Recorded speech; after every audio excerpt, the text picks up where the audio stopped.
Hi guys, I just back from office और मैं आपको आज एक बहुत ही इंटरेस्टिंग स्टोरी सुनाती हूँ जो मैंने रास्ते में देखी। आपने लव एट फर्स्ट साइट के बारे में बहुत सुना होगा। आज मैंने लाइव देखा। जैसे ही मैं मेट्रो से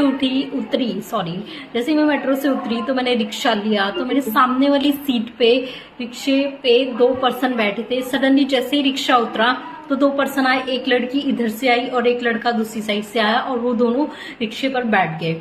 तो दोनों के साइज भी सेम थे, थोड़े फैटी थे बट देखने में अच्छे थे दोनों। तो वो सडनली लड़की चिल्लाने लगी, रिक्शे वाले भैया से बोलने लगी, बड़ा स्वीटली बोल रही थी कि भैया आप ना मेरे से पेटीएम अभी, आप मेरे से ऑनलाइन पेमेंट अभी ले लो, मेरा फोन बंद होने वाला है।